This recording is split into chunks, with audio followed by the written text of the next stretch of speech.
let's continue my commentary. Let's see how much time I got. About 5 more minutes. Let me see. Can I finish this paragraph? Yes, I can. All right.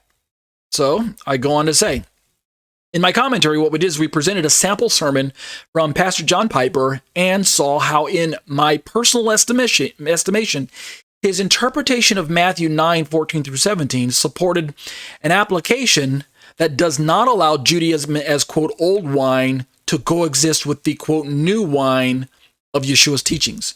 So I have the highest respect for Pastor Piper. He's one of my favorites. He's a giant of faith, and for good reason. I can highly recommend his commentaries and his teachings, even though he's not, as I would describe, pronomian or pro Torah, or doesn't visibly teach that we should be keeping the law of Moses, like the Sabbaths, kosher festivals, things like that, circumcision. As far as I know, he doesn't support that perspective. However, as a Christian, it's vital that we have the foundations of our faith in place. And if you're not grounded in the foundations of your faith, then really all your Torah observant stuff isn't going to matter, because you're going to be susceptible to every wind of doctrine that comes your way. Just because you're walking in Torah doesn't mean you're a grounded Christian. So people like Pastor Piper are going to help you remain solidly rooted in the pillars of your faith. And so for that reason, even if you are a Torah observant, messianic follower of Jesus, right? You're one of these Hebraic rooters or something like that. Do yourself a favor and check out his teachings, right? It might be a little hard to stomach at first, because all of his, he doesn't talk about Torah all the time, right? And when he does, he's talking about how it's been fulfilled in Jesus and things like that.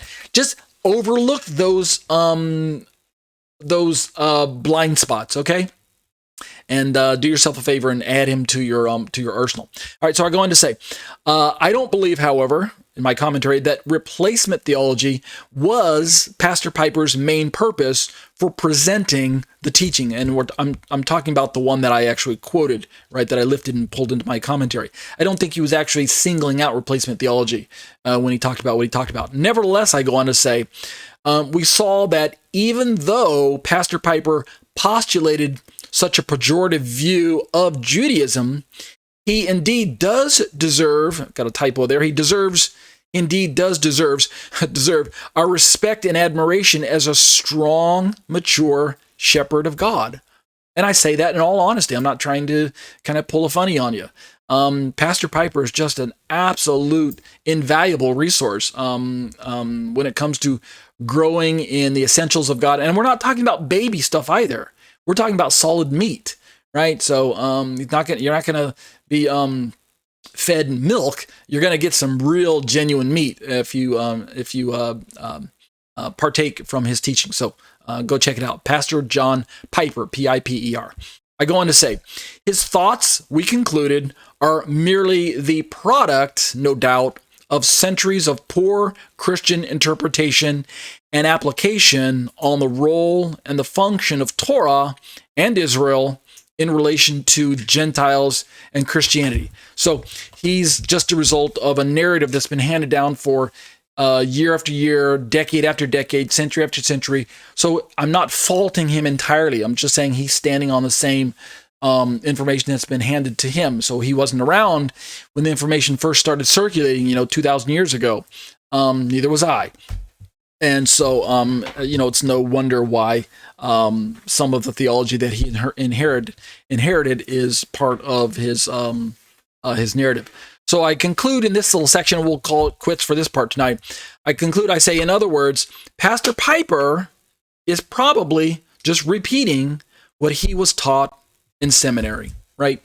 That's what he was taught. And so you're going to be a product of what came before you. That's not to say that he's just parroting and that he can't think on his own.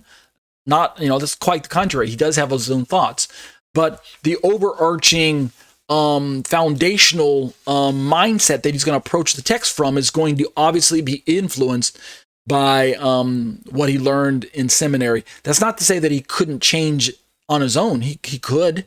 You can go through seminary and then come out the other end and completely disagree with your professors and things like that. But that's going to do it for this section of Judaism v. Christianity for tonight. Starting next week, we'll turn and look at some more of the commentary and keep working our way through this summary section, okay?